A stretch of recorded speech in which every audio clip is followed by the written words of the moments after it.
Hello and welcome to Real Talk with myself, Anele Mdoda, coming to you live on SABC3. I hope you've had yourself a fantastic weekend and are looking forward to the show this afternoon, and you better, because it's going to be hot. Have you ever wondered what cryptocurrency is? What is mining digital money? What is Bitcoin all about? Should you invest in Bitcoin? What is this Bitcoin that people are going on about? Is it safe? Are you getting left behind while everyone's becoming billionaires? This is my cry. Today we're going to find out. You'll hear from a young man who's made millions from cryptocurrency and a panel of experts who are here to answer all your questions. So start sending your questions into our social media pages using the hashtag RealTalkOn3.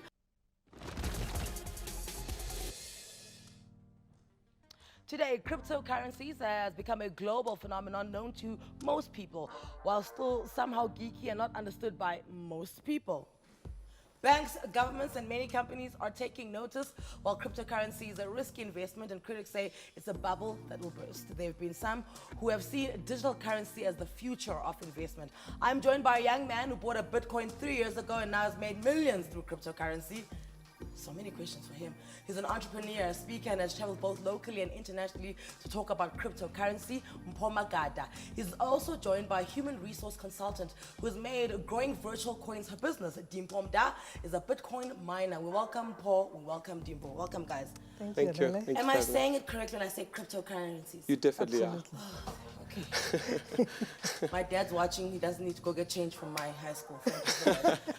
So I want to know what I have no idea, and I've tried so hard to read up on it.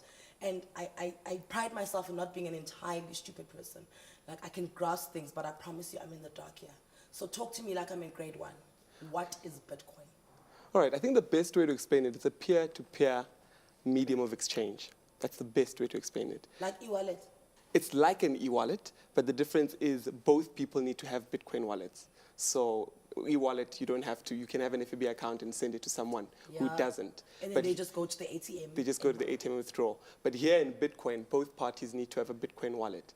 So it's basically like a currency, a digital currency. Where's the money coming from? The money is generated due to the demand and supply. So the cryptocurrency in question, being Bitcoin, is actually mined through supercomputers. So what happens there is you've got these supercomputers creating this currency or creating this digital coin. And from there on, as people buy, as people sell, demand and supply is created, like in any market. And that's where the money comes from. So how did you make millions from Bitcoin?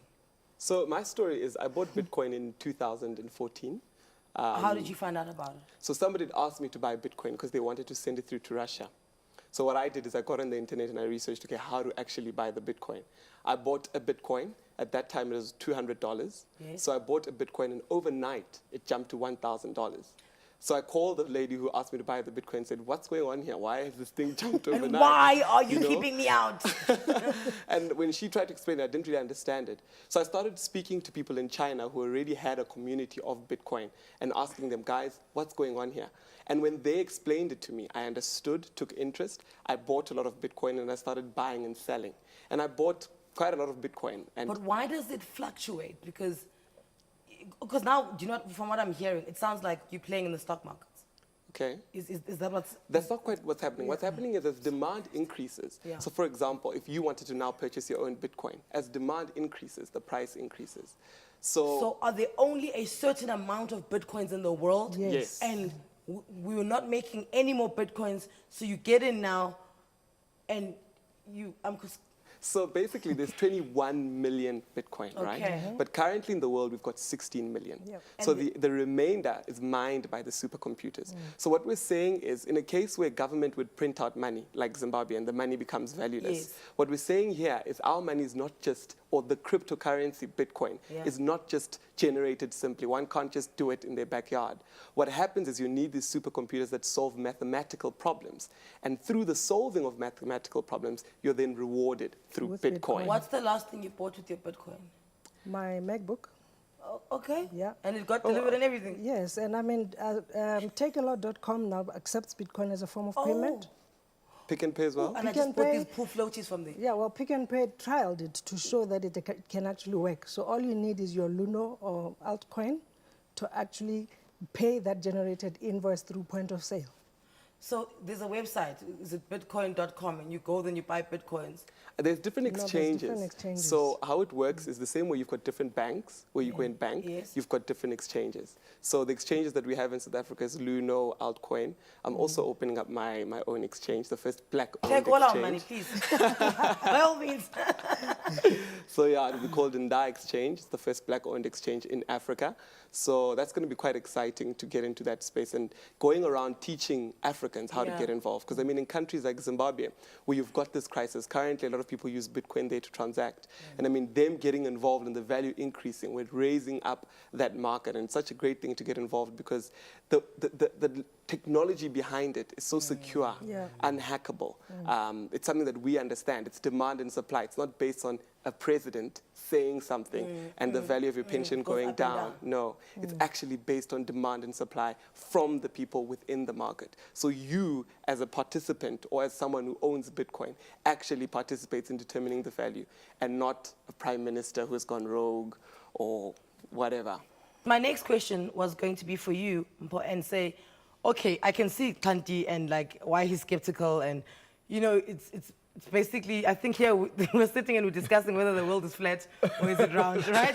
Because these discussions happened on a ship somewhere with Galileo Galilei, and they were like, "I Christopher Columbus," you know what I'm saying? So maybe this is it. But what can you equate it to? Like, say to me, Anele, remember when people said this? And look where we are now. Give me an example like that, because I think I'm leaning toward Kanti's side. I don't know what you guys are talking about. You know what happened? In the 90s, when the internet first came on, people said, this is for gangsters. This is for criminals. We don't understand this thing. What is this thing? And as time goes on, today here we sit, everybody uses the internet. And I'd like to equate Bitcoin to that specifically as the internet of money, the digital currency. That when it's starting, you've got a lot of people saying, guys, we're not sure about this. We don't know what this is. The same way you had people saying that about the internet when it actually started. You had people saying the internet is not going to last. How is it going to penetrate the whole entire world? And today, everywhere you go, there's internet. So that's what's currently happening. People are not well educated about cryptocurrencies. And because of that, they're unable to make an informed decision. If you had to explain to someone that cryptocurrencies could solve issues like a currency collapsing in Zimbabwe, you know, then people start saying, okay, then we want to listen. If you had to explain to someone that blockchain could stop corruption, then people say, okay, we want to listen. But it takes a bit of time for people to get it, understand it, and evolve with it. But those that get in early will always benefit from the technology. Blockchain. The Yes, but technology. who's in charge of blockchain? So the technology is designed for Oh, everyone. who's the guy? Because there's a guy. There's a guy. And that's what people don't understand. There's no, you know, when you hear about money, you hear, okay, the Rothschilds sort of create, you know, have a lot of power and comes to reserve banks, etc. With blockchain, everyone involved is everybody who's actually involved. There is no man sitting somewhere who can decide, I'm doing this tomorrow and it all collapses. Who mans the computers? Developers. Who's No, but every So developer, men. the source code is shared amongst every developer. So every developer has the source code. And the reason why you can't hack Bitcoin is because every transaction is interconnected to another. So for you to hack Bitcoin, you need to hack everybody's computer and hack that specific transaction. And that's impossible to Was hack. Hillary Clinton not hacked? No, but everybody's computer, the whole entire Was she world. not like the secretary of like the most powerful country No, but that's in the one world? computer. So you'd have to hack everyone's computer. China, Angola, America, Europe, Germany, every single person's computer. And that's impossible, or that has not been done. Bitcoin is not internet banking. It's trading. Bitcoin is it's got an actual value. It's an actual digital coin that's created. It's not like FNB internet banking, no. It's an actual digital Do you know coin. what? Yes, Carl. But I do see some analogy to internet banking here, is that people don't understand it. So if you go back 20 years, there's a lot of people who will stay away from the internet. I mean, I don't want to put my money on internet banking. I'll rather go to a bank because I trust the bank. Yeah. Nowadays, everyone transfers, EFTs is common and so on. So I think Klanti will also buy some Bitcoin, maybe in 20 years from now, similar to like that he has an internet banking account at the moment. If it hasn't run out, because apparently this Bitcoin, like there's so little of it, you must get in now. Listen, guys, I'm out of time, but I am not out of questions, nor am I out of confusion. You guys are coming back, okay? We are going to bring more people in here, but first I must go to this course that Mpho was speaking about. So I also come back and I'm a little bit enlightened before I become like trying to like, you guys are misrepresenting the entire thing. Okay, thank you so much, Carl. Thank you so much, Mpho. Thank you so much, Klanti. Woo! Does it sound any more clear? Is it more confusing? The take-home is investing in cryptocurrency is risky business, so do your homework, okay? But at the same time, Carl and Mpho, they're calm about it. They're like, listen, jump on board, get in now. Time for a quick break. On the other side, Prime Circle.